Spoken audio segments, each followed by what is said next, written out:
हमारे शंकर जी ने एक बहुत अच्छी मूवी बनाई थी रोबोट नाम की। ठीक है? उस रोबोट मूवी में चिट्टी जो रोबोट था, रजनीकांत जी का जो रोबोट था, उसने बहुत जल्दी-जल्दी वो किताब पढ़ के आगे बढ़ जाते थे। तो एक तरीके से आप देखो तो वो भी एक लार्ज लैंग्वेज मॉडल की तरह ही काम कर रहे थे। वो उसको रीड करते थे, उसमें से इन इन इम्पोर्टेंट चीज़ें निकालते थे और जिसको जहाँ पर चाहिए वहाँ पे अप्लाई करके देते थे। एक सिंगुलैरिटी एक कॉन्सेप्ट होता है कि हमारा एज़ एन इंसान, मेरा पूरा दिमाग मशीन के अंदर ट्रांसफ़र कर दिया जाएगा और मैं अमर हो जाऊँगा। ठीक है? तो वो कॉन्सेप्ट जब आएगा, तब उसमें ह्यूमन इमोशंस आने के चांसेज़ हैं। मतलब हम जैसे कहते हैं ना कि एआई आएगी और हमारी जॉब ले लेगी, वो सच नहीं है। एआई आएगी और जॉब को इवॉल्व कर देगी। जैसे कल की डे पिछली पुराने ज़माने में, पिछले इंडस्ट्रियल रिवॉल्यूशन की बात करूँ मैं, तो वहाँ पर लोग आग को भी उस मशीन के थ्रू देते थे, है ना?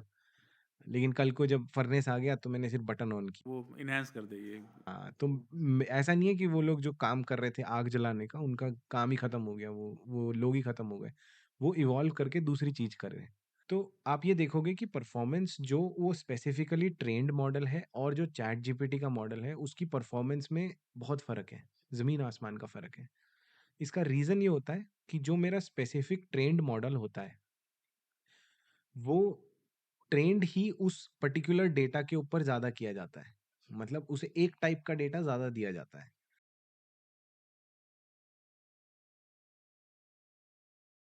करीब 15 बिलियन साल पहले जब यूनिवर्स एक छोटे से अंडे के आकार का था, प्रेशर से पूरा भरा हुआ, करीब 13.5 बिलियन साल पहले जब वो अंडा फूटा और उसको बिग बैंग का नाम दिया गया, उस एक्सप्लोजन में हमारी यूनिवर्स का निर्माण हुआ।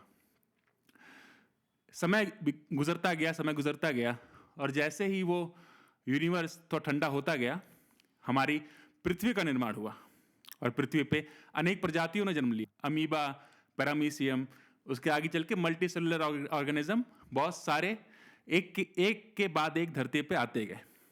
हमने बड़े बड़े जानवरों को देखे, जैसे डायनासोर, मैमथ, काफ़ी विशालकाय जानवरों ने जन्म लिया।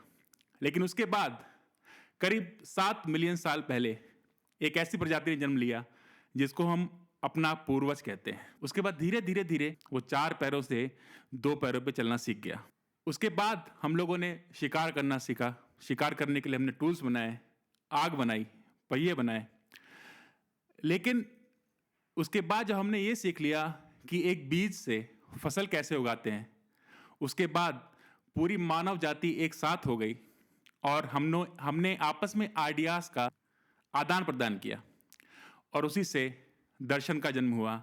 उससे हमारी सोच बड़ी हुई, उससे हमने कला को जन्म दिया, क्योंकि जब हमारा पेट भरा, उसके बाद हम लोग और कुछ सोच पाए। 18वीं सदी में इंडस्ट्रियल रिवॉल्यूशन का जन्म हुआ और हमने मशीनों की ताकत सीखी, ताकत देखी कि मशीनें क्या कर सकती हैं। उसके बाद 1940s में आविष्कार हुआ एक ऐसी मशीन का, जिसके बाद मानव जाति वो नहीं रही जो पहले थी। कंप्यूटर। कंप्यूटर का आविष्कार मुझे लगता है कि मानव जाति के इतिहास में सबसे क्रांतिकारी आविष्कार है। लेकिन मानव वहाँ नहीं रुका। मानव को लगा कि क्या हम ऐसी मशीन बना सकते हैं जो बखूबी हमारी तरह सोच सके। धीरे धीरे हमने उसके उस क्रम में आगे बढ़ते रहे, प्रोग्राम्स लिखते रहे और आज वो समय आ गया है, जब वो समय बहुत दूर नहीं है जब हम उस मंजिल को हासिल कर पाएंगे। लेकिन उसके साथ साथ खुद उसी मानव जिसने कंप्यूटर का आविष्कार किया, जिसने इतनी बड़ी संरचनाएं रची, उसके मन में ये डर हो गया कि कहीं ये मशीनें हमको टेक ओवर न कर लें। तो दोस्तों, जी हाँ, मैं बात करने वाला हूँ artificial intelligence, super super intelligence और मशीन लर्निंग की। और इसके लिए आज है हमारे साथ अंकित भाई। अंकित भाई ने बीटेक किया है, फिर एमबीए किया है डेटा एनालिटिक्स से और अभी अपनी कंपनी चला रहे हैं और साथ में आईएम इंदौर से पीएचडी भी कर रहे हैं।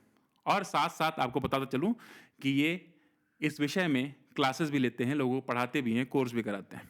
तो मुझे लगा कि अंकित भाई सबसे सही आदमी हैं इस वक्त जिनसे हम एआई एमएल के बारे में बात कर सकें और जो जो लोग इस विषय में रुचि रखते हैं, वो आना चाहते हैं, हाथ आज़माना चाहते हैं, उनको वो जानकारी मिल सके जो और कहीं नहीं मिल रही है। तो अंकित भाई, टेस्ट एंड टेल्स विथ रियम में आपका स्वागत है। थैंक यू सत्यम भाई। बहुत-बहुत धन्यवाद पहले तो आपने मुझे यहाँ पर आके इस विषय के बारे में बात करने का मौका दिया और जैसा कि आपने इतनी बेहतरीन तरीके से हमारे को एक इंट्रोडक्शन दी, एक राह दिखाई कि कहाँ से इंसान शुरू हुआ, कब वो पैदा हुआ और आज की डेट में वो कहाँ पहुँचा हुआ है। ये ही अपने आप में प्रमाण है कि हम किस तरीके से ग्रो कर रहे हैं और किस तरीके से हमारी आने वाली पीढ़ियों को किस तरीके की नई चीज़ें, नई प्रवृत्तियाँ, नई टेक्नोलॉजी के साथ उनसे मिलने का मौका मिलेगा। ये एक्चुअली विषय बहुत फैंटेसाइज़ करता है और बहुत ट्रेंडिंग भी है। लोग बहुत ज़्यादा इसके बारे में सोच नहीं रहे थे। लोगों को लग रहा था आर्टिफ़िशियल इंटेलिजेंस है, 50 साल लगेंगे, 100 साल लगेंगे। लेकिन जैसे ही चैट जीपीटी लॉन्च हुआ और उसने मेरे ख़्याल से बहुत सारे लोगों की आँखें खोल दी और लोगों के मन में डर भी आ गया। तो आप कैसे देखते हैं इस पूरी जर्नी को?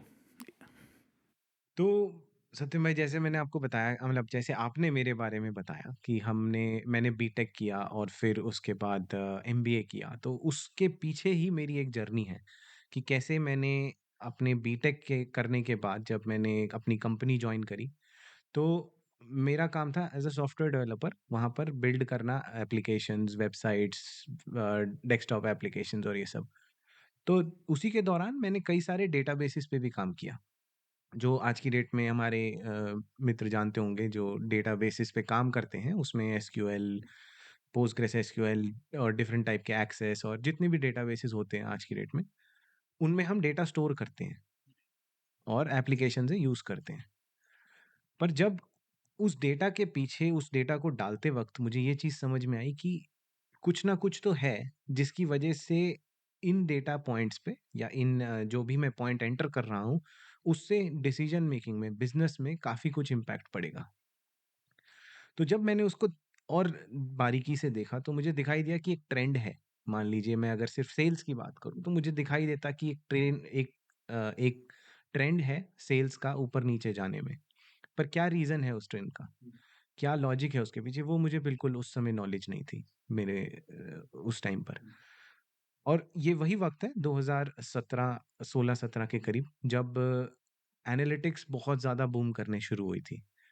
तो लोगों के अंदर एक हौवा था, एक एक क्वेश्चन था कि भाई ये एनालिटिक्स क्या कर देगा? हमारे आके कुछ नहीं कर पाएगा, ये तो वही पुरानी चीज़ है जो 1990 से चलती आ रही है, 1980 में भी बिग डेटा का बहुत हाँ जी, हाँ जी। उस समय बिग डेटा, हडूप ये सब बात होती थी कि डेटा को स्टोर करेंगे, बट कोई ये नहीं सोचता था कि डेटा को स्टोर करके हम और कितनी चीज़ें यूज़ कर सकते हैं। तो जब वहाँ पर मैंने ये समझा तो मुझे लगा कि बिज़नेस एनालिटिक्स ही है, डेटा साइंस ही है, जो आज की डेट में मशीन लर्निंग और एआई और एमएल का बिल्डिंग ब्लॉक है। तो जब तक हम फाउंडेशन में नहीं पढ़ेंगे, समझेंगे, तब तक हम ऊपर नहीं बढ़ पाएँगे। तो इसकी शुरुआत डेटा एनालिटिक्स और कुल मिला के सब कुछ डेटा को एनालाइज करने का तरीका है। हाँ जी, बिल्कुल सही कहा आपने। तो आज की डेट में एक सेइंग है कि data is the new oil. तो ये एक पुरानी सेइंग भी है, आप कह सकते हो मतलब आज की डेट में तो 2 हफ्ते पुरानी चीज़ भी पुरानी हो जाती है। जिस हिसाब से हम बढ़ रहे हैं आगे। तो अगर मैं बात करूँ डेटा को सबने इकट्ठा करना सीख लिया था 2017-18 तक। बट इस डेटा को यूज़ करने की टेक्नोलॉज़ीज़ आ रही थी। जिसके ऊपर बैकग्राउंड में जो जैसे आपने कंपनीज़ का नाम बताया चैट जीपीटी और आपके ओपन एआई और गूगल, आईबीएम ये सब कंपनीज़ एक लेवल आगे सोच रही थी। ये सोच रही थी कि डेटा तो सब लोग स्टोर कर लेंगे, लेकिन इस डेटा को मैं यूटिलाइज़ कैसे करूँगा? इससे विजुअलाइज़ेशन कैसे बनाऊँ? इससे इनसाइट्स कैसे लेकर आऊँ? तो इस टाइम पर इस चीज़ के ऊपर सबसे ज़्यादा डिस्कशन थी और इसी टाइम पर मैंने अपना एमबीए कंप्लीट किया बिजनेस एनालिटिक्स में डेटा साइंस समझा ये करा और मेरे को मौका मिला एक कंपनी में इस डब्ल्यूएनएस करके उसके अंदर मुझे मौका मिला काफ़ी सारे डोमेन पे काम करने में मैंने रिटेल में सीपीजी में हेल्थ केयर में इंश्योरेंस में इन चीज़ों में इन एनालिटिक्स का इन्फ्यूजन देखा तो एनालिटिक्स कहाँ घुस सकती है जो बहुत ज़रूरी है अगर हम बात करें कि आज की डेट में एनालिटिक्स हमारे को बदलाव ले आएगा, तो उससे पहले हमें ये समझना होगा कि एनालिटिक्स किस स्फीयर में, किस डोमेन में कितना काम कर सकता है। क्योंकि सिर्फ ये बोलना कि एनालिटिक्स आएगा और हम सबको बेनौकरी कर देगा, बेरोजगार कर देगा, ये बिल्कुल गलत बात है। ये एक मिथ है। तो एन हाँ को आपने डेटा साइंस में एमबीए किया। जी, तो जो लोग नहीं जानते, क्योंकि हम लोग को बेसिक से शुरुआत करनी पड़ेगी अगर हम लोग को एआई एमएल तक पहुंचना है। तो मुझे लगता है कि मैं, क्योंकि हम लोग पॉडकास्ट जो बनाते हैं वो चाहते हैं कि एकदम जो बेसिक, जिसको टेक्नोलॉजी का भी ज्ञान नहीं हो, उसको भी समझ में आ जाए कि हम लोग किस बात कर रहे हैं, क्योंकि इवेंचुअली ये इन्फ्यूजन हर किसी फील्ड में जाना है, चाहे वो कॉमर्स हो, इवन आर्ट में तो घुसा ही हुआ है। चैट जीपीटी, डेल ही से लोग पेंटिंग बना रहे हैं। तो हर फील्ड में जाना है इसको। तो हम लोग थोड़ा समझाते हैं जो भी हम लोग बात कर रहे हैं। तो डेटा साइंस जब हम बात करते हैं, डेटा साइंस क्या है? ठीक है। तो पहले तो हमें एक बहुत बड़ा जो मिथ है कि एआई और एमएल सेम चीज़ है, वो गलत है। एआई आर्टिफिशियल इंटेलिजेंस होती है, एमएल मशीन लर्निंग होती है और डेटा साइंस होती है। ये तीनों अलग-अलग टर्म्स होती हैं। मतलब इन तीनों को हम एक साथ और एक की जगह दूसरा नहीं यूज़ कर सकते। क्योंकि अगर कोई ऐसा कर रहा है तो आई मीन अगर मैं बोलूँ तो ये एक सबसे अब्यूज्ड टर्म है आज की डेट में। कोई भी डेटा साइंटिस्ट और वो बनने से पहले हमें ये समझना होता है कि आप किस फील्ड में काम कर रहे हो। तो अगर मैं एक बड़े वेन डायग्राम से आपको समझाऊँ तो एआई एक बहुत बड़ा पिक्चर है, जिसको इंटेलिजेंस गेन करने के बाद कहते हैं और मशीन लर्निंग उसका एक सब पार्ट है और मशीन लर्निंग का भी एक सब पार्ट होता है डीप लर्निंग। और डेटा साइंस इन तीनों को क्रॉस करता हुआ बाहर की तरफ भी जाता है। तो डेटा साइंस कुछ हिस्से तक बिना आर्टिफिशियल इंटेलिजेंस के भी काम करता है। मैं आपको एक एग्जांपल देता हूँ। तो इस तरीके से समझिए कि अगर एक छोटा बच्चा जब पैदा होता है, तो थोड़ा बड़ा होने के बाद मान लीजिए वो 2-3 साल का हुआ और हम उसे गैस से दूर रखते हैं। हम उसे बोलते हैं कि गरम पानी जो उबल रहा है उसको मत छुओ, गरम तवे को मत छुओ। जो आपकी एक मेरी सैंडविच का मेकर रखा हुआ है, सैंडविच मेकर रखा हुआ है, उसको मत छुओ क्योंकि वो गरम है, राइट? यहाँ पर और थोड़े टाइम बाद हम देखते हैं विदिन 2-3 मंथ्स या 4 मंथ्स वो बच्चा अपने आप जब गैस चल रही होगी तो पीछे होना शुरू हो जाता है, ठीक है? तो इसको अब मशीन की भाषा में समझिए। अगर मैं मशीन को समझा रहा हूँ कि ये चीज़ करने से ये गलत होता है, ये चीज़ करने से ये सही होता है, a + b = c मैं उसे समझा रहा हूँ, 1 + 1 = 2 मैं उसे समझा रहा हूँ। तो थोड़ी देर बाद या थोड़े टाइम बाद जब मशीन उस चीज़ को एक लॉजिक को समझ लेती है, मशीन लर्न कर लेती है, तो उसके अंदर आर्टिफिशियल इंटेलिजेंस आ जाती है। तो उस इंटेलिजेंस को हमें समझना होता है। अब जैसे उस बच्चे के अंदर इंटेलिजेंस आ गई जब मैंने उसको सिखाया, जब मैंने उसे लर्न कराया, वैसे ही मशीन को मैं टाइम बाय टाइम सिखाता रहता हूँ, उसे एक इनपुट देता हूँ, बताता हूँ मशीन को कि अगर मैं ये चीज़ दे रहा हूँ तो आपको ये करना है, मैं ये चीज़ दे रहा हूँ तो आपको ये करना है और अगर नहीं करोगे तो आपको ये गलती मिलेगी, एरर मिलेगी जिसे कहते हैं।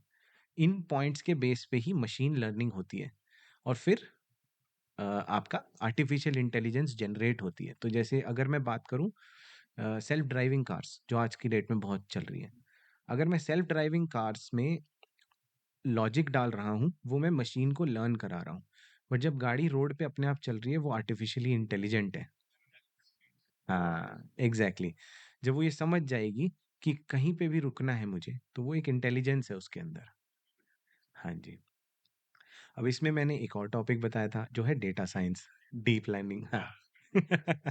डेटा साइंस जो होता है वो इन चीज़ों से इंक्लूड भी होता है और इन चीज़ों से थोड़ा-सा बाहर भी होता है। क्योंकि डेटा साइंस में कई सारे पार्ट होते हैं, डेटा माइनिंग, विजुअलाइजेशन। तो हम लोग ये भी बताना पड़ेगा कि हम लोग किस स्टेज में एआई और एमएल का यूज़ करते हैं डेटा साइंस में। तो जैसे हम जानते हैं साइंटिस्ट कौन होते हैं? अ, साइंटिस्ट हमारे वो लोग होते हैं जो एक्सपेरिमेंट करते हैं और उसके बाद उनको सक्सेस या फेल का रेशियो मिलता है।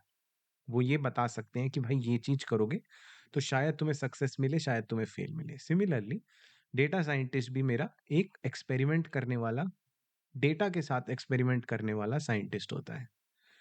और डेटा साइंस में भी हमारा सबसे बढ़िया जो सबसे इम्पोर्टेंट चीज़ जो होती है, वो होती है स्टैटिस्टिक्स। क्योंकि स्टैटिस्टिक्स और मैथ्स के बेस पे ही मैं ये लॉजिक बता सकता हूँ कि ये मेरी चीज़ हो सकती है कि नहीं हो सकती है। मैं एक्सपेरिमेंट करूँगा तो मैं पास होऊँगा या फेल होऊँगा। ये चीज़ ही है जो मेरे एक डेटा साइंस के करियर में इम्पोर्टेंट होती है। और अगर इसका इंट्रोडक्शन मैं बात करूँ एआई और एमएल के पर्सपेक्टिव से, तो एआई और एमएल बेसिकली मशीन लर्निंग के कई सारे एल्गोरिथम होते हैं, कई सारे तरीके होते हैं मशीन को सिखाने के, वो एक्सपेरिमेंट्स को कंप्लीट करने के। तो उन एक्सपेरिमेंट्स को जब मैं यूज़ करता हूँ, उन मॉडल्स को जब मैं यूज़ करता हूँ अपने एक्सपेरिमेंट को प्रूव करने के लिए, तब मैं एज़ अ डेटा साइंटिस्ट मेरा वो काम आता है। तो हम लोग बात करते हैं एक टेक्निकल बैकग्राउंड से और एक नॉन टेक्निकल बैकग्राउंड से, दो लोग हैं। जी, उनको भी इस फील्ड में इंटरेस्ट है। किसी को पाइथन नहीं आती है, लेकिन किसी का स्टैट्स अच्छा है, उसको वो ग्राफ वगैरह को एनालाइज करके, डेटा को एनालाइज करके, एक्सेल को यूज़ करके वो कुछ डिसीजन मेकिंग में वो सहायता कर सकता है। और एक है टेक्निकली स्ट्रांग, जो कि इसको पाइथन आती है, फ्रेमवर्क्स आते हैं, कोडिंग में अच्छा है, और वो उसके बेसिस पे डिसीजन ले सकता है और आगे बढ़ सकता है। तो इन दोनों जो अलग अलग लोग हैं, अगर इनको इस फील्ड में जाना है, तो इनको कहाँ से स्टार्ट करना चाहिए, कैसे स्टार्ट कर सकते हैं और कहाँ तक जा सकते हैं, इनका स्कोप क्या रहेगा? क्या टेक्निकल वाले का स्कोप ज़्यादा रहेगा नॉन टेक्निकल वाले से, कि दोनों एक ही मुकाम पे पहुंच सकते हैं after over the period of time? बहुत अच्छा क्वेश्चन है ये सर। अगर मैं इस तरीके से देखूँ तो स्काई इज़ द लिमिट जिसे कहते हैं ना कि आकाश ही मेरा पूरा मैं कहीं तक भी जा सकता हूँ। हाँ, तो एक इसमें सबसे ज़्यादा इम्पोर्टेंट चीज़ होती है कि वो इंसान जो सीख रहा है, चाहे वो टेक्निकल हो, चाहे वो नॉन टेक्निकल हो, उसकी इच्छा किस अनुसार है। आज की डेट में मार्केट में अगर मैं देखूँ तो डेटा साइंस के कोर्सेज़ भी बहुत हैं और डेटा साइंस के सर्टिफ़िकेट्स भी बहुत हैं और डेटा साइंस की डिग्रीज़ भी बहुत हैं, राइट? तो अगर आप जैसे मान लीजिए मेरे पास मैं पहले एक टेक्निकल आदमी की बात करता हूँ, जो टेक्निकल जिसने बचपन से पीसीएम लेकर उसने मैथ्स में पढ़ाई करी, प्रोबेबिलिटी में पढ़ाई करी, आगे उसी तरीके से मैथ्स में और उसमें काम किया उन्होंने। तो जब वो उस फ़ील्ड में वो विद्यार्थी काम कर रहे हैं, तो उनके पास 12वीं के बाद ये ऑप्शन होती है कि वो बीटेक करें और आज की डेट में तो बीटेक आर्टिफिशियल इंटेलिजेंस में भी आने लगा है। और जब मैंने लास्ट चेक किया था तो 12वीं में आई थिंक वो एआई पढ़ा भी रहे हैं। तो आने वाले जो भी हमारी जनरेशन होगी, उनके पास बहुत नॉलेज होगी इस चीज़ के बारे में ऑलरेडी। बट जैसे कि मैंने पहले भी आपको बताया कि इन चीज़ों से ज़्यादा बहुत इम्पोर्टेंट होता है स्टैटिस्टिक्स पढ़ना। क्योंकि अगर मुझे डेटा साइंटिस्ट बनना है तो मेरे लिए स्टैटिस्टिक्स, मैथमेटिक्स ये बहुत ज़रूरी है। अगर मुझे डेटा एनालिस्ट बनना है, तो मुझे डेटा एनालिसिस करने के लिए विज़ुअलाइज़ेशन सीखनी है। मुझे चार्ट कैसे बनाते हैं, मेरे को डेटा को कैसे रीड करके उसके ग्राफ बनाते हैं, उनसे इनसाइट्स कैसे निकालते हैं, है ना? वो चीज़ मैं एज़ अ एनालिस्ट करूँगा और डेटा को प्रिपेयर करना, डेटा को रेडी करना क्योंकि आज की डेट में दुनिया की सबसे बड़ी प्रॉब्लम है कि डेटा बहुत गंदा है। तो सबके पास है लेकिन जब आप डेटा गंदा बोल रहे हैं, सबको समझ नहीं आएगा। तो आप डेटा गंदा है वो क्या है, और उसको क्लीनिंग करने का प्रोसेस? वो तो डेटा यहाँ पर डेटा गंदा का मतलब हुआ कि जो मैं सेव करना चाहता हूँ, अगर मैं एक लाइन में किसी का नाम, एड्रेस उसकी एज, उसका फ़ोन नंबर, उसका कॉन्टैक्ट डिटेल रखूँगा, तो मेरे लिए ये बहुत साफ़ है। पर अगर मैं एक टेबल में उसका नाम रखूँगा, वो भी गलत। फिर जहाँ पर उसका नाम होना चाहिए, वहाँ पे उसका फ़ोन नंबर रखूँगा। अगर उसके एड्रेस की जगह उसका ऐज रख दूँगा, है ना? तो एज़ डेटाबेस या एज़ जो मैं सिस्टम में एंटर कर रहा हूँ, वो एंटर तो हो जाएगा। लेकिन जब मैं उसे पढ़ने जाऊँगा, मुझे नाम में 58 दिखाई देगा। ऐज के अंदर कुछ भी सत्यम दिखाई देगा। तो फिर वहाँ पर मेरे जब मैं अपने मॉडल को उसके ऊपर चलाऊँगा तो वो बोलेगा जी ये तो पॉसिबल ही नहीं है कि हम ऐज में कैसे नाम ले सकते हैं। तो डेटा क्लीनिंग बहुत इंपॉर्टेंट स्टेप है, बिना उसके कोई मॉडल वर्क नहीं कर सकता। तो बिफोर मतलब डेटा साइंटिस्ट बनने से पहले काफ़ी लोग पहले डेटा क्लीन ही करते हैं। और ऐसा कहते हैं कि एक डेटा साइंटिस्ट के जीवन में 80% टाइम उसका डेटा साफ करने में ही चला जाता है। मेक सेंस, क्योंकि वो वही डेटा ही करता धरता है पूरा। फिर वही, फिर आपने फिर हमारे जो एक डेटा साइंस की फ़ील्ड हो गई, एक हो गई डेटा एनालिस्ट की फ़ील्ड, फिर हमारे पास आ जाती है विजुअलाइज़ेशन की फ़ील्ड। तो जो टेक्निकल बैकग्राउंड से आ रहे हैं विद्यार्थी, उनके पास हर टाइप की फ़ील्ड में घुसने का फुल अपॉर्च्युनिटी है। बट अगर मैं बात करूँ इसी के दूसरी तरफ नॉन टेक्निकल, जो मान लीजिए फ्रॉम अ कॉमर्स बैकग्राउंड है और उनको एनालिटिक्स के अंदर जाना है। मतलब क्योंकि मैं यहाँ पर कॉमर्स को नॉन टेक्निकल इसलिए बोल रहा हूँ, क्योंकि यहाँ पर जब मैं स्टैटिस्टिक्स या डेटा साइंस में टेक्निकल की बात कर रहा हूँ, तो there is a very big need of science. Science, हाँ, correct.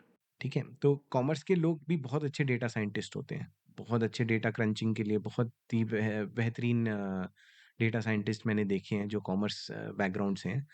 But the idea is कि वहाँ पर उन्हें प्रोबेबिलिटी और स्टैटिस्टिक्स और उस बैकग्राउंड से होने का ज़्यादा लाभ मिलता है। पर अगर मैं नॉन टेक्निकल आदमी जो जाने की कोशिश कर रहा है, नॉन टेक्निकल इंसान जो हमारे डेटा साइंस के फील्ड में आने की कोशिश कर रहा है, उनके पास बहुत रास्ते हैं। वो सर्टिफिकेशंस कर सकते हैं। आज की डेट में गूगल हमें इतने अच्छे सर्टिफिकेशन देता है, चाहे वो जनरेटिव बीआई का ही क्यों ना हो, जनरेटिव एआई का सॉरी। हाँ जी, हाँ जी। ऐसे दुनिया भर के हैं मतलब आज की डेट में इतने ऑप्शंस मार्केट में अवेलेबल हैं कि लोग सिर्फ़ यूट्यूब पे ही चाहें तो पढ़ के आगे बढ़ सकते हैं और डेटा साइंस में घुस। बट चाहे टेक्निकल हो चाहे नॉन टेक्निकल हो, अ, एक जो स्किल चाहिए ही चाहिए वो है स्टैटिस्टिक्स। दैट ये आप बोल रहे हैं ना? मेरा ये कहने का मतलब है कि अगर आप डेटा साइंस में जा रहे हैं, तो आपको स्टैटिस्टिक्स पसंद नहीं, आपको स्टैटिस्टिक्स से प्यार होना चाहिए। मतलब आप सोते-जागते, खाते-पीते स्टैटिस्टिक्स की बात कर रहे हैं, तभी आप एक डेटा साइंटिस्ट बनेंगे। नहीं तो मैं खुद अगर मैं अपनी बात करूँ, तो मैं जब अपनी उस कंपनी में था, हम एज़ अ कंसल्टेंट काम कर रहा था मैं और मुझे समझ में आ रहा था कि जो हमारे डेटा साइंटिस्ट्स हैं, उनका मेजॉरिटी टाइम डेटा प्रिपेयर करने में, डेटा विजुअलाइज़ करने में, उसमें जा रहा था। तो data preparation, data visualisation, data analysis ये एक बहुत छोटा सबसेट है। मतलब कहूँ मैं तो ये बिल्कुल डेटा साइंटिस्ट की रोल से बिल्कुल अलग है। इन रियलिटी डेटा साइंटिस्ट का काम है एक्सपेरिमेंट करना।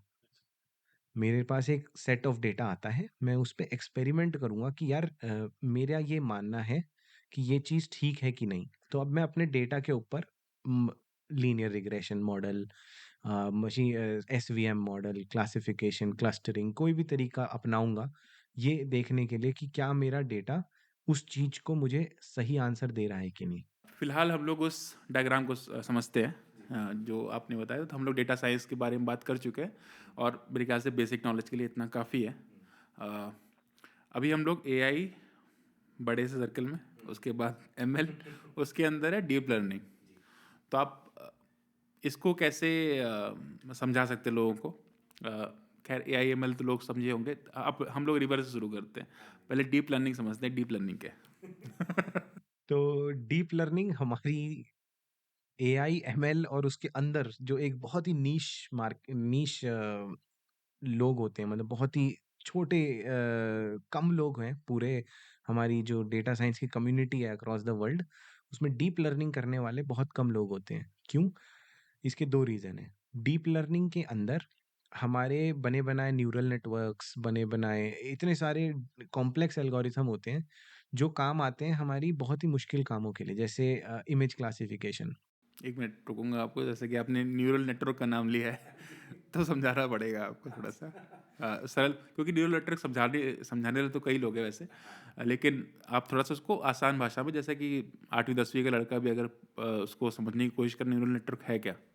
न्यूरॉन्स सब समझते होंगे आज आदमी के अंदर, उसी को करने की कोशिश की गई है। लेकिन थोड़ा-सा आप एग्ज़ाम्पल के थ्रू समझाएँगे, क्योंकि आपने बहुत अच्छा एग्ज़ाम्पल देके समझाया, तवै से दूर रहता लड़का, तो हमारी इच्छाएँ बढ़ गई हैं। तो आप थोड़ा-सा न्यूरल नेटवर्क को समझाइए थोड़ा-सा कैसा? अच्छा, तो न्यूरल नेटवर्क को आप इस तरीके से समझिए कि मैं एक चीज़ मशीन को समझा रहा हूँ ये अगेन न्यूरल नेटवर्क मेरा फिर से एक मशीन लर्निंग का एल्गोरिथम है, ठीक है? मशीन लर्निंग का एल्गोरिथम का मतलब मैं मशीन को यहाँ सिखाना चाहता हूँ कि ये चीज़ अगर मेरी इनपुट है, तो ये चीज़ मेरी आउटपुट होनी चाहिए, राइट?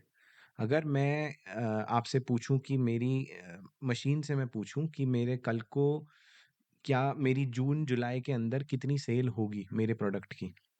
तो वो न्यूरल नेटवर्क या कोई भी एल्गोरिथम को यूज़ करके वो मुझे प्रिडिक्शन देता है। तो न्यूरल नेटवर्क इज़ बेसिकली आप इस तरीके से समझ सकते हो कि ग्राफ बनता है इसके अंदर, जहाँ पर मेरा एक इनपुट जाता है, वो कुछ हिस्सों में डिवाइड होता है और कुछ हिस्सों से इसके अंदर लेयर्स का कॉन्सेप्ट होता है। लेयर्स का मतलब लेयर्स का मतलब कि ये कई बार मेरा जो इनपुट दिया गया है, उसको मैं हिस्सों में बाँटता हूँ। तो वही है, फंडा वही है जैसे कि नॉर्मल कंप्यूटर काम करता है, इनपुट दिया, प्रोसेसर प्रोसेस करता है, फिर आउटपुट देता है। न्यूरल नेटवर्क भी किसी ना किसी तरह से इसी में उसको अगर बीच में हम लोग प्रोसेसर डाल देते हैं जो कि प्रोसेस करता है और आउटपुट उसको या तो प्रेडिक्ट करता है या तो हम लोग उसको सिखाते हैं कि हम हाँ जी। तो इसको इस तरीके से समझिए, जो ये एग्ज़ाम्पल मैं आपको बता रहा था, उसके अंदर होता क्या है कि मैं एक बड़ी फ़ोटो देता हूँ मशीन को। मशीन उसके छोटे हिस्से करती है, उसको टुकड़ों में बाँटती है और ट्री के नोड्स पे देती है। उन नोड्स का काम होता है कुछ नहीं, मतलब इसको हमें इस तरीके से समझना चाहिए कि अगर जैसे रियल ज़िंदगी में मैं किसी चीज़ फिर से वही गरम चीज़ पे जाऊँगा मैं। ये मत सोचिए कि मेरा आज है बट अगर मैं किसी गरम चीज़ को छूता हूँ, तो यहाँ से इन्फॉर्मेशन मेरे दिमाग तक कैसे ट्रैवल करती है? वो हर नोड जो यहाँ पर है, न्यूरॉन तो बहुत छोटे होते हैं, वो हर न्यूरॉन मेरे दूसरी एक नोड को इन्फॉर्मेशन पास करता है जो मेरे दिमाग तक जाता है। यहाँ पर मशीन लर्निंग के अंदर दिमाग कोई नहीं है, तो मेरा जो इनपुट जाता है, वो कुछ हिस्सों में बँटता है। और फिर उसके बाद और हिस्सों में बँटता है और हिस्सों में बँटता है, तो ये होती है लेयर्स और ऐसी बहुत लेयर्स के बाद हमारे को ये पता चलता है कि जो मेरा एक्सपेक्टेड आउटपुट था, वो वापस बँधने भी लगती हैं, ठीक है? तो इस लॉजिक से अगर मैं देखूँ, तो न्यूरॉन और न्यूरल नेटवर्क जो कॉन्सेप्ट है, वो न्यूरॉन्स की तरह ही काम करता है, जो हम इंसानों में होता है। बट ये डेटा को तोड़ता है और फिर वापस जोड़ के और आउटपुट देता है। तो इसके लिए थोड़ा टेक्निकल मेरे को होना पड़ेगा। टेक्निकल वही मैं चाह रहा था, बहुत चैलेंजिंग है। पर ये बड़ा थोड़ा-सा ट्रिकी है बट अगर हम ये जो इमेज की बात कर रहे हैं, हम इसके थ्रू दिखाएँगे तो हमारे व्यूअर्स को काफ़ी अच्छे से समझ में आएगा। तो हम लोग डीप लर्निंग की बात कर रहे थे। तो अब सेकंड पार्ट आया डीप लर्निंग।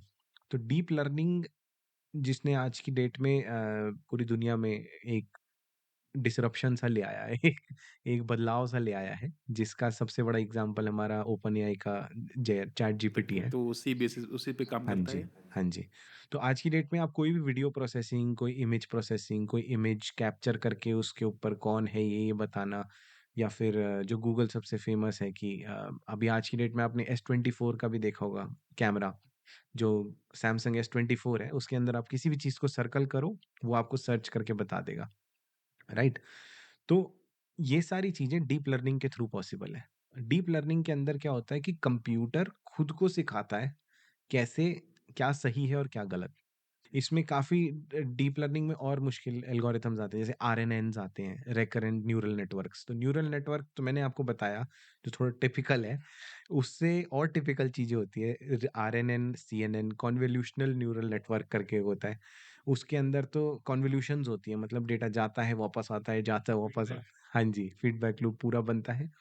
तो टेक्निकली जाने में हम खो जाएँगे। इस इसीलिए मैं अगर आपको सिर्फ़ एक आइडिया से बताऊँ, तो आज की डेट में जो डीप लर्निंग है, वो हमारी मैक्सिमम चीज़ें उससे चल रही हैं। जैसे सेल्फ ड्राइविंग कार है, वो हमारी इसके थ्रू है। हमारे जितने भी इमेज रिकॉग्निशन सिस्टम है, जो हमारे कैमरास पकड़ते हैं हमारे को अगर हम चालान होता है तो हमारी कैमरा को हमारी नंबर प्लेट को पकड़ने वाला, वो भी डीप लर्निंग एल्गोरिथम यूज़ कर रहे हैं। तो डीप लर्निंग में और मशीन लर्निंग में एक डिफरेंस है कि डीप लर्निंग मशीन लर्निंग से एक्सटेंसिव है। उससे ज़्यादा रिग्रेस, हाँ जी, उसमें ज़्यादा पावर यूज़ करना पड़ती है। जो आप जो आपने आज की डेट में सुना होगा जीपीयूज़ नाम की चीज़, है ना? हाँ, वही सीपीयू और जीपीयू जो डिफरेंस है। तो जीपीयू और सीपीयू में क्या अंतर है? तो सीपीयू तो हमें पता है सेंट्रल प्रोसेसिंग यूनिट होता है। जीपीयू हमारा एक एक्स्ट्रा प्रोसेसिंग के लिए पावर देने के लिए होता है। तो जैसे मैंने आपको बताया मशीन लर्निंग मॉडल्स होते हैं जिनमें इनपुट जाता है, प्रोसेसिंग होती है, आउटपुट आता है, ठीक है? वो ब्लैक बॉक्स होता है दूर से देखने में, बट उसके अंदर बहुत सारी कैलकुलेशंस होती हैं, जिसके लिए मैं आपको फिर से पहले जैसे मैंने बताया था कि मैथ्स लगती है, स्टैटिस्टिक्स लगती है, प्रोबेबिलिटी लगती है। तो इंडिविजुअल पॉइंट, डेटा पॉइंट के ऊपर मैथ्स, कैलकुलेशन, इंटीग्रेशन, डिफरेंशिएशन सारी टाइप की मिन मैक्स फंक्शनैलिटीज़ ये सब लगती हैं, जिनको कंप्यूट करने के लिए मुझे हार्डवेयर चाहिए। क्योंकि अगर मैं अब देखूँ मेरे अपने अब 4 जीबी के रैम पे मेरी एनएफएस भी नहीं चलती। है ना? आज के आने वाली जो सिस्टम में मेरी जो सॉफ्टवेयर चल रहे हैं, वो चलते ही नहीं है 4 जीबी, 8 जीबी के सिस्टम पे। तो उन चीज़ों को हैंडल करने के लिए इन्होंने बोला कि यार अगर मैं एक और सीपीयू लगाऊँगा, तो वो कोई लॉजिक नहीं है क्योंकि सीपीयू का मतलब ही सेंट्रल प्रोसेसिंग यूनिट है। इसीलिए उन्होंने कॉन्सेप्ट इंट्रोड्यूस किया जीपीयू का, जो सीपीयू को एनहांस करता है। उनको जहाँ पर सीपीयू को लग रहा है कि मेरे ऊपर बहुत ज़्यादा लोड है, तो जीपीयू उसके साथ एक कह सकते हैं कि उसको सहायता देने के लिए सडनली आता है और उसको पावर देता है कि भाई ये सारी कैलकुलेशन कर ले और फिर शांति से जाके बैठ जाता है। तो इसकी वजह से हम लोगों ने काफ़ी बदलाव देखे, काफ़ी सारे मॉडल्स देखे। एग्ज़ैक्टली। और इसीलिए मॉडल्स बनाने के लिए कंपनीज़ को हार्डवेयर मिला। जीपीयू के इंट्रोडक्शन से कंपनीज़ को हार्डवेयर मतलब अपने सॉफ्टवेयर बनाने के लिए आराम मिला। कि वो अपने नए मॉडल्स बना सकते हैं, टेस्ट कर सकते हैं, ये कर सकते हैं और धीरे-धीरे ऐसे अब आप देख ही रहे हो दुनिया कहाँ पहुँच रही है। हाँ जी, ये तो काफ़ी क्रांतिकारी बदलाव है और मेरे ख्याल से अभी there is no looking back, आगे ही जाएगी दुनिया। तो हम लोग एक मॉडल पकड़ते हैं, सबसे फेमस चैट जीपीटी।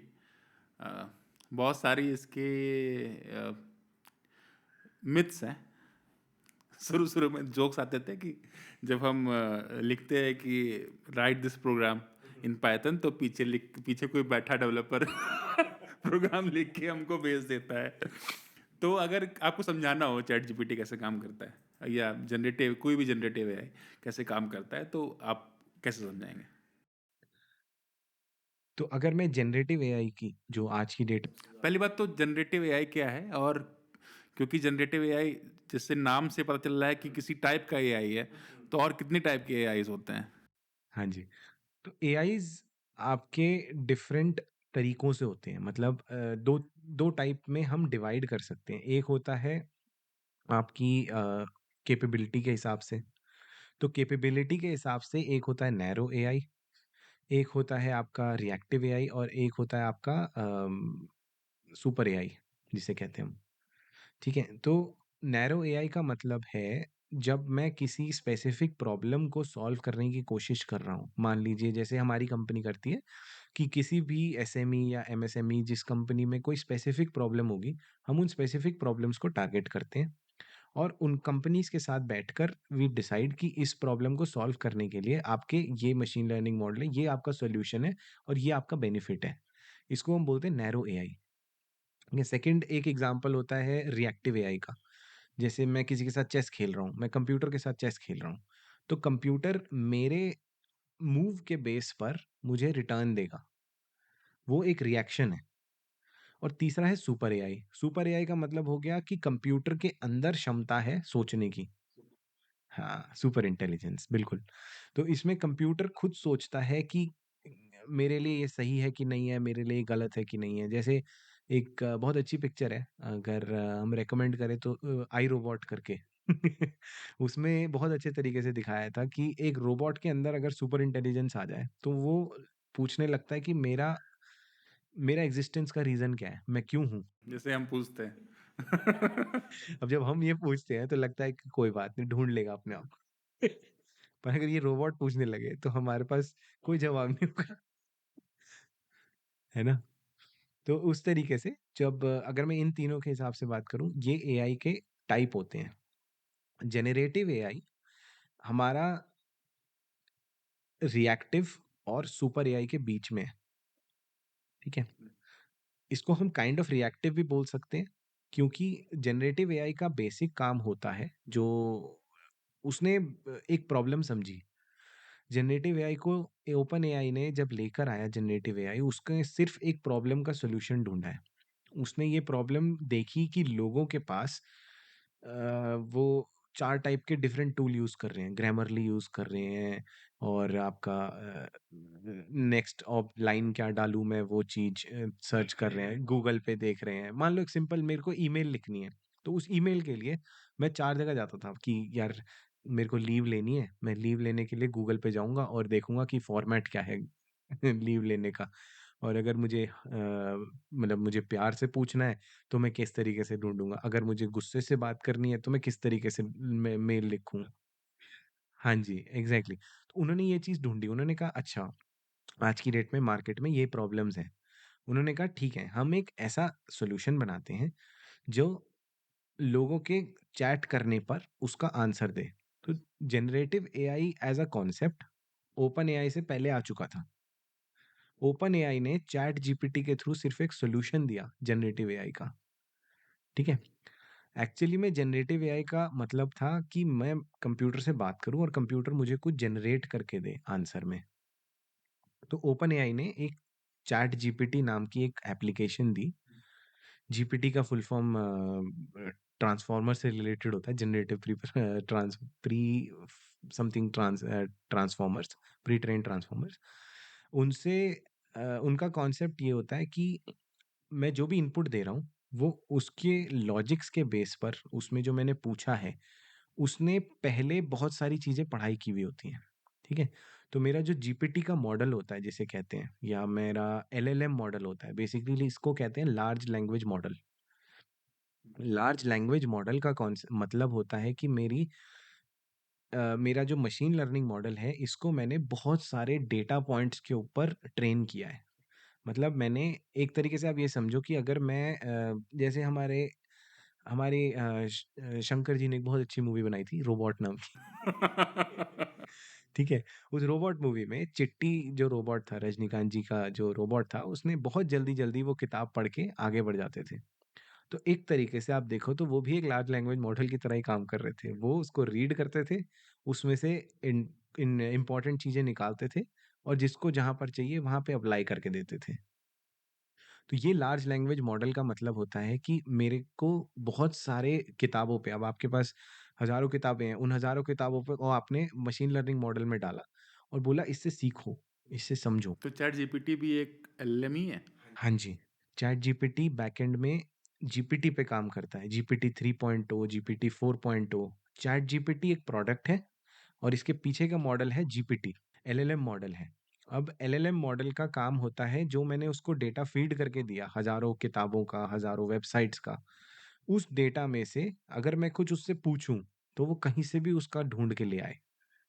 हाँ जी, तो मुझे फिर टेंशन लेने की ज़रूरत नहीं है, मैं उसे 1000 किताबें पकड़ा दूँगा और मैं बोलूँगा कि आप इन 1000 किताबों में से मैं जो भी पूछूँगा मेरे को उस मतलब का आंसर निकाल के दो, ठीक है?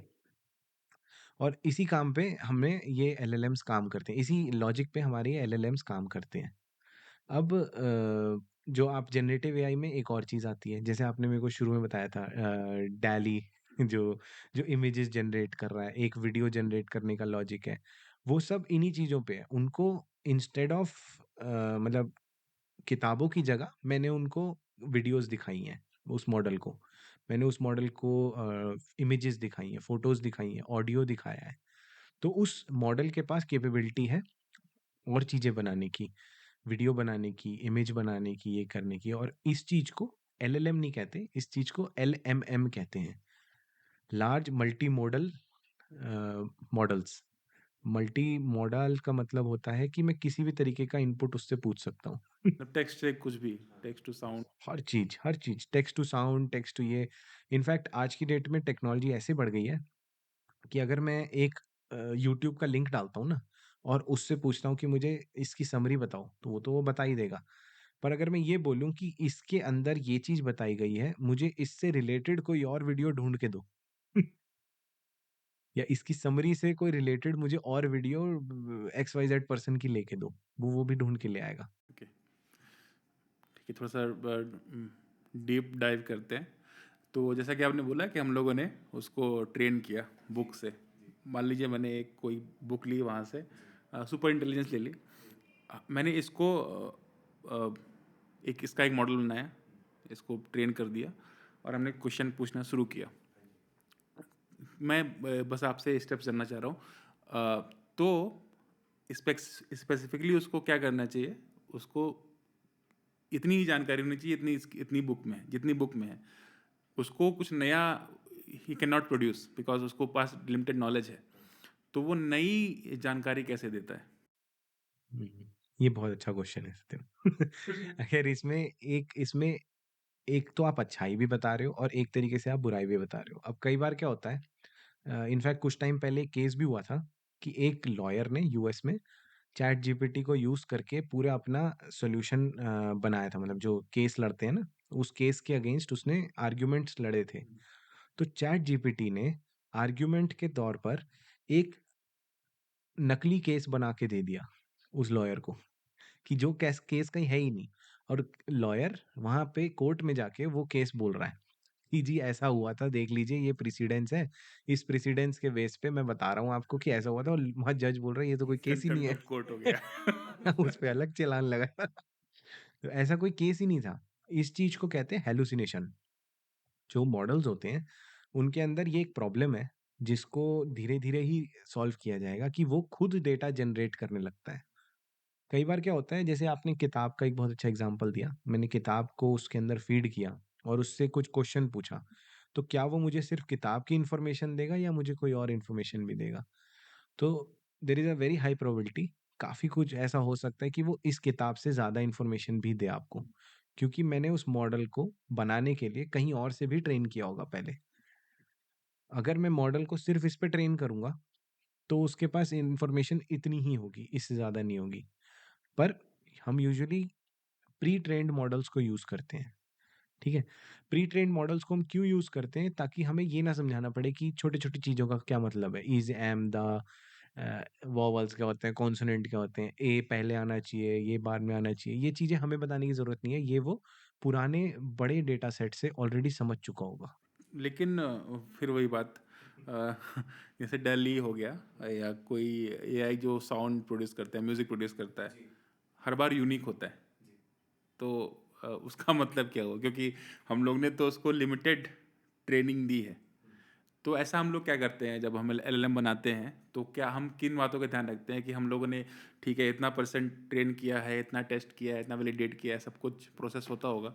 तो ऐसा क्या करते हैं हम लोग ट्रेनिंग के टाइम कि हम लोग, बिकॉज़ अगर यूनिक नहीं रहेगा और हमने यूज़ कर लिया, उसको कॉपीराइट इश्यू होगा, 10 इश्यू होते हैं, तो हम लोग चाहते हैं जब भी हम इंक्वायरी करते हैं चैट जीपीटी या डेली से, तो हम लोग चाहते हैं कि वो हर बार यूनिक ही बनाए। तो हम लोग ने क्या एबिलिटी उसको दे दी है कंप्यूटर को या मॉडल को कि वो यूनिक, मैं अच्छाई की बात कर रहा हूँ तो हम लोग उसको ऐसा क्या सिखा रहे हैं कि वो यूनिक चीज़ें हम लोग को ला के दे रहा है? हम उनको दरअसल हम उनको सिर्फ़ कॉन्टेक्स्ट देते हैं। हम उनको कुछ नया नहीं सिखा सकते। वो जो हम सिखाते हैं, ऑब्वियसली हम कुछ ना कुछ तो उसको नया सिखा ही सकते हैं थ्रू अ फीडबैक लूप, कि अगर मैंने उससे कोई सवाल पूछा, उसने मुझे जो मैं एक्सपेक्ट कर रहा था उससे बहुत ही अलग आंसर दिया, तो वहां पर हम उसे फीडबैक दे सकते हैं कि ये तुम्हारा आंसर बिल्कुल गलत है, जो मेरे को चाहिए इसको फिर से समझो। तो होता क्या है, जैसे मैंने आपको ये बताया था शुरू में कि एलएम्स एक डीप लर्निंग का टाइप होते हैं। और जो आप जैसे बता रहे हो कि मैं डेटा को एंटर करता हूँ, वैलिडेट करता हूँ, टेस्ट करता हूँ, पहले ट्रेन करता हूँ, फिर टेस्ट करता हूँ, फिर वैलिडेट करता हूँ। वो मशीन लर्निंग का पार्ट है। वो मशीन लर्निंग के अंदर मैं ये 3 स्टेप्स फ़ॉलो करता हूँ, लेकिन डीप लर्निंग के अंदर मैं कई बार होता है उसे आउटपुट ही देता हूँ, कि ये मेरा आउटपुट है और ये मेरा इनपुट है। मैं दोनों चीज़ें दूँगा उसको। Now tell me. तो अ, ये इसका एक बहुत अच्छा एग्ज़ाम्पल है, जैसे अगर मैं जनरेटिव एआई में ही, चैट जीपीटी में ही जाकर मैं उसको बोलूँ कि मुझे पिछले 7 दिन में क्या टेम्परेचर रहा है दिल्ली का या बैंगलोर का, क्या टेम्परेचर रहा है पिछले 7 दिनों में बैंगलोर का, एक टेबल की फॉर्मेट में बताए। तो मैं उसको बता रहा हूँ कि मुझे टेबल के फॉर्मेट में आंसर चाहिए, राइट? तो वो वहाँ पर अगर आप देखो तो यूनिकनेस या फिर जो नयापन है, वो मैंने ही उसको बताया कि मुझे एक टेबल के फॉर्मेट में चाहिए हर घंटे के हिसाब से, फॉर एग्ज़ाम्पल। वो यूनिकनेस मैं उसको दे रहा हूँ। उसके लिए कॉन्टेक्स्ट सेट करना मेरे प्रॉम्प्ट पे डिपेंड करता है। तो प्रॉम्प्ट यहाँ पर वो वर्ड है जो मैं उससे लिख के पूछ रहा हूँ, वो एक प्रॉम्प्ट है। इसके पीछे तो आज की डेट में करियर बन गए हैं। प्रॉम्प्ट इंजीनियरिंग के बारे में मुझे बात करनी थी कि एक्चुअल में है ये कि क्योंकि लोग बोल रहे हैं 1-1 करोड़ 10-10 करोड़ का 5-5 करोड़ का पैकेज लग रहा है प्रॉम्प्ट इंजीनियर का, बट हाँ, तो बात करनी। वही प्रॉम्प्ट इंजीनियरिंग इज़ समथिंग जो ऐसे इवॉल्व कर रही है। मतलब हम जैसे कहते हैं ना कि एआई आएगी और हमारी जॉब ले लेगी, वो सच नहीं है। एआई आएगी और जॉब को इवॉल्व कर देगी। जैसे कल की पिछली पुराने ज़माने में पिछले इंडस्ट्रियल रेवोल्यूशन की बात करूँ मैं तो वहाँ पर लोग आग को भी उस मशीन के थ्रू देते थे, है ना?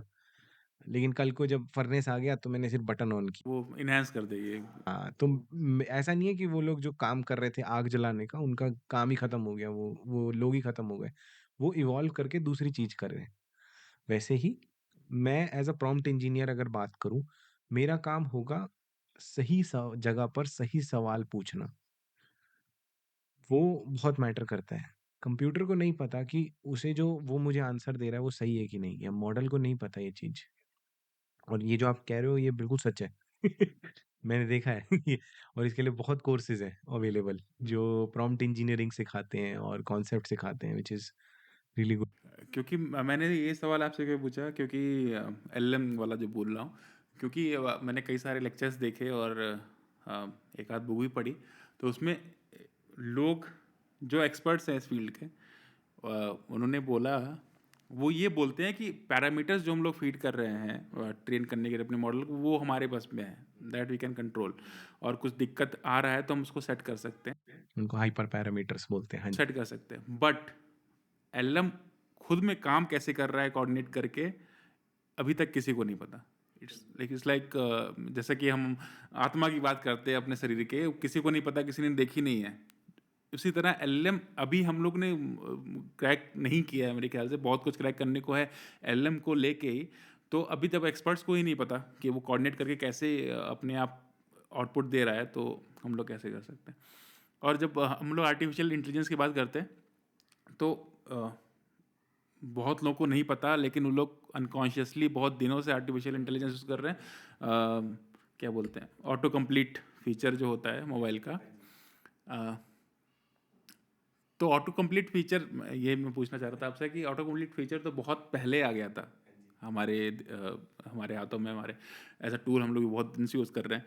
तो वहाँ से लेके जनरेटिव एआई, क्योंकि ऑटो कंप्लीट जो होता है वो हम लोग को नेक्स्ट वर्ड प्रेडिक्ट करके देता है, हम लोग उससे करते जाते हैं, बट जनरेटिव एआई तो मतलब पूरा ऐसे कहानियाँ लिख के दे देता है। तो वही मैं जब देख रहा था इसके बारे में, तो अ, एक गूगल ने एक पेपर निकाला था, attention is all you need.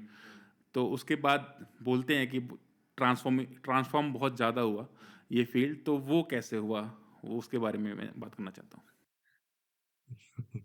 तो आपने जैसे ये ऑटो कंप्लीट का फीचर बताया, और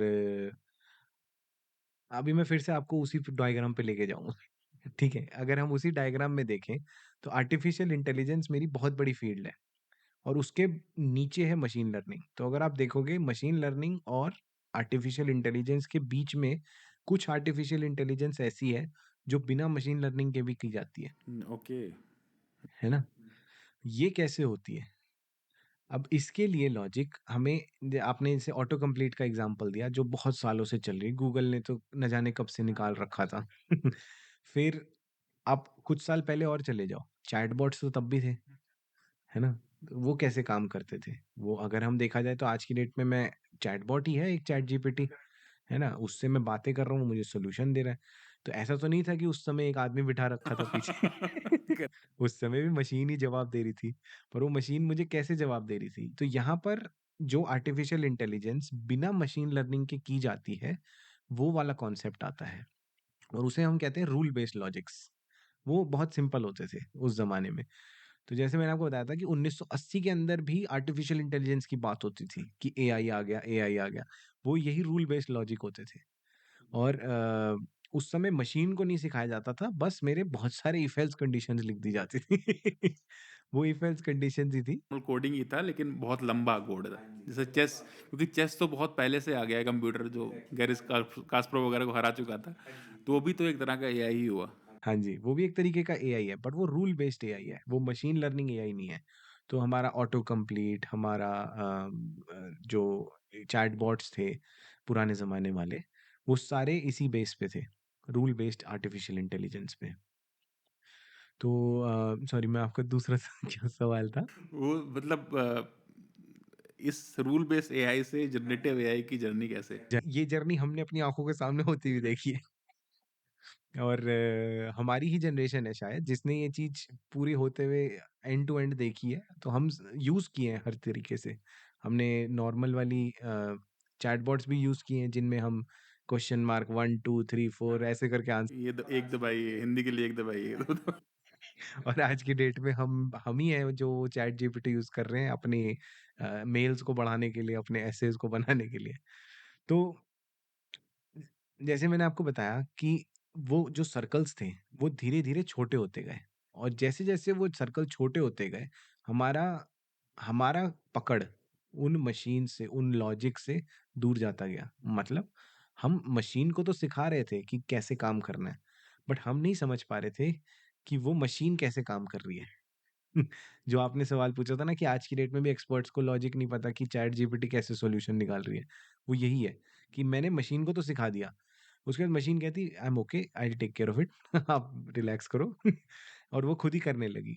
धीरे-धीरे, धीरे-धीरे मशीन्स इवॉल्व हो रही हैं। एक बीच में यूज़ केस आया था जब ये तो बहुत फेमस है जिसमें 2 मशीन्स आपस में बात कर रही थी एक ऐसी लैंग्वेज में जो इंसानों ने सुनी नहीं। ये जो इंसानों ने सुनी नहीं, जानते नहीं, कुछ नहीं पता। तो ये क्या था? ये एक इवोल्यूशन है जो मशीन अपने आप को समझा रही है। इसे एग्ज़ैक्टली यही चीज़ डीप लर्निंग में होती है कि मशीन मशीन को खुद ट्रेन कर रही है, रिट्रेन कर रही है, अप ट्रेन कर रही है, समझा रही है। तो ऐसे ही इवोल्यूशन हुआ है और अंत तो मुझे दिखाई दे नहीं रहा। जब चैट जीपीटी की बात होती है तो कैसे जब बोला गया कि कैसे ट्रेन किया गया, जैसे चैट जीपीटी को पूरा इंटरनेट डाउनलोड कर लिया गया और उसको फीड किया गया, उसमें बहुत सारी कंप्यूटिंग पावर लगती है, तो जनरल आदमी तो बना भी नहीं सकता उसको, उसके लिए बड़ी कंपनीज लगती है। तो मेरा सवाल ये है कि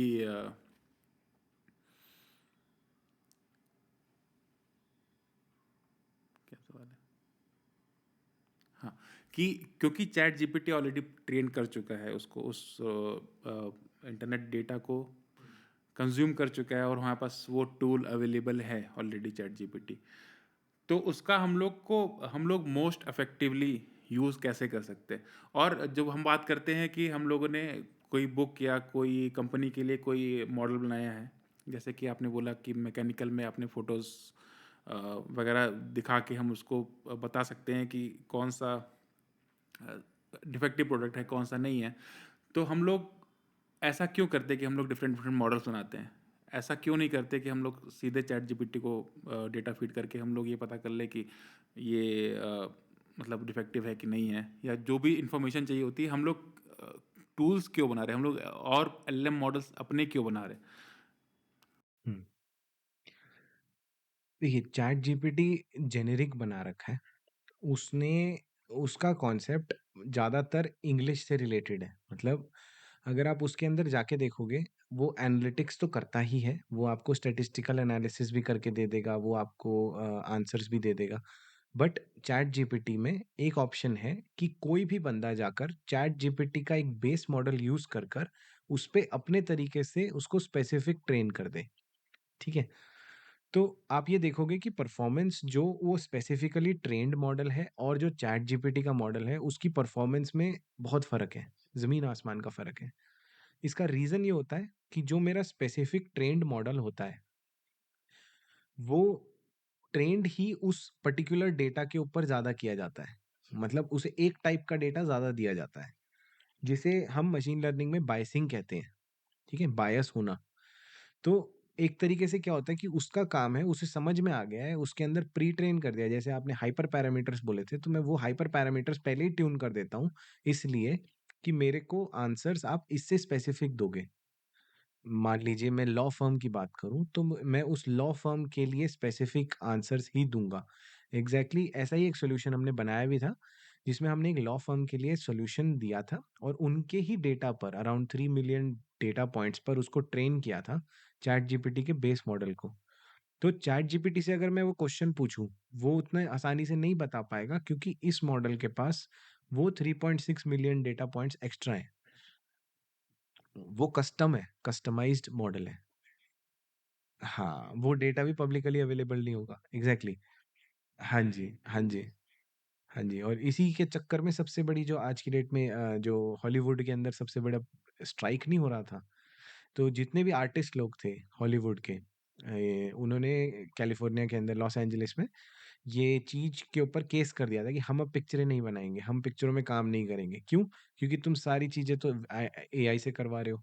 तुमने स्क्रिप्ट भी उससे लिखवा ली, तुमने ड्राइंग भी उससे बनवा ली, तुमने सब कुछ उससे कर लिया। So we are going to be out of jobs, हमारा कोई काम नहीं रहेगा। तो डेवलपर्स ही नहीं एक्टर्स भी परेशान हैं चैट जीपीटी से। बोलते हैं कि जैसे कि हम लोगों से जब कोई सवाल पूछा जाता है तो हम ऐसे सोचते हैं, उसी तरह जब जनरेटिव एआई सोचता है तो उसको सपने में वेब पेजेस दिखते हैं कि यहाँ यहाँ इन्फॉर्मेशन, यहाँ इन्फॉर्मेशन, यहाँ इन्फॉर्मेशन है। उसको कंबाइन करके एक अफेक्टिव डेटा पुट कर दो लोगों के सामने। अभी मैं एक वीडियो देख रहा था, उन्होंने बोला कि सैन फ्रांसिस्को में, कैलिफोर्निया में, अगर आपको एक डेवलपर हायर करना हो तो $200,000 लगते हैं। ऐसे 10 अगर एक कंपनी में है तो 2 मिलियन हो गए। उसकी जगह आप एक मशीन को रिप्लेस कर सके जो कि आपको $10,000 $20,000 में अगर आ जा रही हो, और वो ना आपका छुट्टी ले रही है, ना आपका ब्रेक ले रही है, ना खाना खा रही है, ना कुछ कर रही है। वो काम करे पड़ी है, इफेक्टिव काम भी कर रही है। एक दिन में कोड लिख के टेस्ट करके डिप्लॉय कर दे रही है, तो आपके लिए आसान हो जाएगा वो। तो मतलब मुझे तो थोड़ा डरने की चीज़ है, लेकिन मेरे ख्याल से अगर आप डरने के साथ-साथ मुझे लगता है कि ये टाइम है कि हम इसको एज़ अ डर नहीं लें, हम इसको एज़ एन अपॉर्च्युनिटी लें।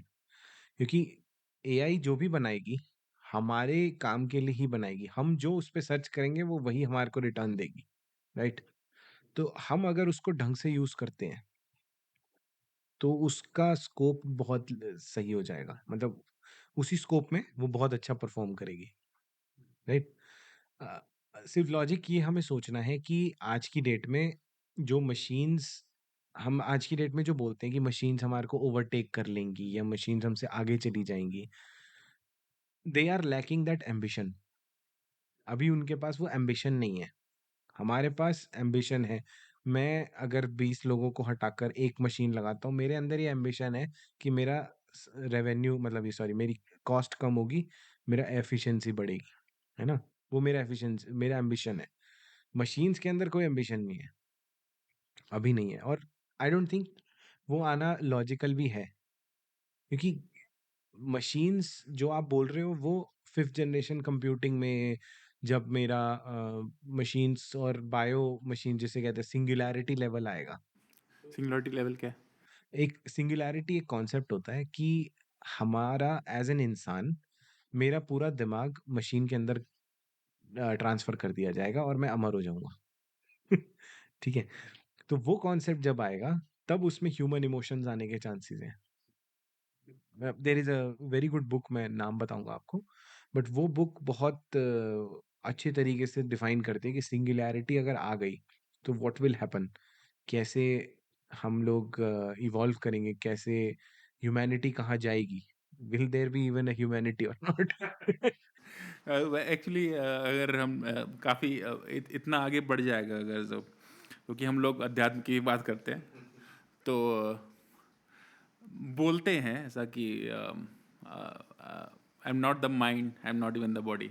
हम मैं की बात करता हूँ तो ना मैं बॉडी हूँ ना माइंड हूँ। तो कॉन्शियसनेस इज समथिंग एल्स। आपका ना माइंड है ना बॉडी है। तो अगर वो बात हुई तो ऑब्वियसली ये दिन कभी नहीं आ सकता। लेकिन अगर ऐसा कुछ है और हम लोगों ने जो अभी तक पढ़ा है वो गलत है, तो will look forward to it, but hopeful रहिए और मेरे ख्याल से मोटिवेटेड रहिए, एम्बिशन जैसे आपने बोला एम्बिशियस रहिए और अपने एआई को अपने काम का इफेक्टिव इस्तेमाल करने के लिए कीजिए, ना कि डरिए उससे। I think this is the take away we should. Exactly, ये बिल्कुल सही पॉइंट आपने बोला कि हमें उससे डरना नहीं है, हमें उसका यूज़ करना है। दोस्तों, काफ़ी बात की हमने अंकित से और आगे भी बात करेंगे। आज खाली इंट्रोडक्टरी पॉडकास्ट था। हम लोग बस चर्चा कर रहे थे कि एआई, एमएल, डीप लर्निंग ये सब क्या है। आने वाले पॉडकास्ट में हम ये भी डिस्कस करेंगे कि आप एक इफेक्टिव प्रॉम्प्ट कैसे लिख सकते हैं, आप अपने मॉडल कैसे बना सकते हैं, अपना पहला एप्लीकेशन अगर बनाना चाहें मशीन लर्निंग वगैरह का उपयोग करने करके, तो वो कैसे बना सकते हैं। तो हम लोग थोड़ा सा सीरीज़ चलाने का सोच रहे हैं। अगर आप इंटरेस्टेड हो इस सीरीज़ में तो आप कमेंट करिए, लाइक कीजिए, सब्सक्राइब कीजिए और शेयर भी कीजिए जो इस विषय में इंटरेस्टेड हो, क्योंकि हम लोग कोशिश कर रहे हैं कि इस बहुत ही डिफ़िकल्ट टॉपिक को एक आसान भाषा में लोगों को समझाने की, तो आप सपोर्ट करेंगे तो बिल्कुल हम लोग इस दिशा में आगे बढ़ेंगे। तो बहुत-बहुत धन्यवाद अंकित भाई। बहुत-बहुत धन्यवाद सत्यम भाई।